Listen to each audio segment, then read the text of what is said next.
I'm Ryan Williams, president of WebSuasion. We provide white label marketing services for branding agencies and marketing agencies and fractional marketing services for small and mid-market businesses. And I kind of specialize in SEO. So I'm going to be talking today about keyword research and positioning.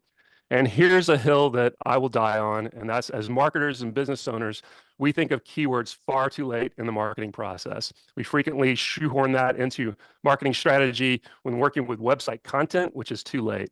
A lot of the marketing assets have been determined by then. Usually the website structure is already in place, and we already have an idea of how, in the client's mind, it's starting to gel what the most important things about that message is. So keyword research and positioning should come in at least by the time we've identified an ideal client. The reason for that is keyword research tells us the search intent of a lead to solve their pain point. And that search intent doesn't really change. The words a prospect types into Google is what's on their mind when they're thinking about a solution to their problem. That won't be any different whether they're typing a search into Google or driving by a billboard, flipping by an ad in a magazine, reading an email, listening to a podcast episode, or watching a long form YouTube video, seeing an infographic on LinkedIn, watching a TikTok reel. It's all the same. Those keywords will resonate because they are already thinking of them. It's like you're reaching into their mind. Excuse me. It's like you're reaching into their mind. So before we develop the messaging or choose the marketing channels that we're going to focus on, and certainly before we structure websites or create any content calendars, we need to have a keyword positioning plan in place. And that'll arm us with a mountain of useful data.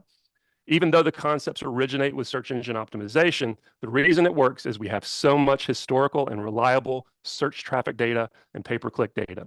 Very little is tracked as heavily as those activities, especially in an open and non-proprietary manner. Where this gets interesting is when you take the baseline traffic data combined with that pay-per-click data, and you bring in additional data that provides indications of keyword value for the specific client. This will include search competitors and for that term and what they're doing to win the results so that we can do better. But also the data will have extra context on relevance and the stage in the customer journey that that keyword fits. Then you can make informed decisions on how to prioritize and position those keywords. So our goal is to determine what our pillar keywords are. Those are the phrases that best fit our products and services. And then our cluster keywords, and those are the secondary, more long tail keywords that support those pillar concepts. Once we know that, we have a clear path for structuring a website, structuring content campaigns, and mapping content to the different points in the customer journey.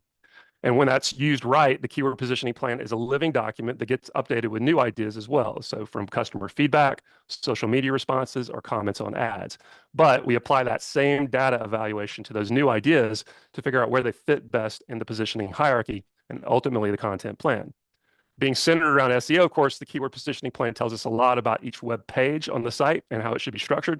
It should give you optimized title tag, meta description, image alt tags, URL structure, and content outline for each pillar and cluster keyword target.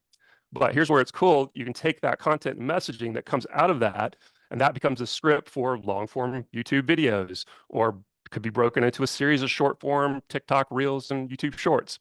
It can be repurposed for drip emails, used in newsletters. The best performing social media posts can be modified into ads. Everything flows from that initial keyword structure. The power of this approach is that it distributes what resonates across all your marketing platforms. 74% of website traffic still comes from traditional search, but more and more common, people are starting to search on whatever app they're fond of. And like you were saying, cookies are kind of going away. They may be replaced. Amazon claims they're going to replace them with something else, but we'll see. But as that happens, people are starting to distribute out into different areas. So using those keywords on every platform that makes sense for the client will broaden our reach and provide some insulation no matter what traffic changes may arise in the near future.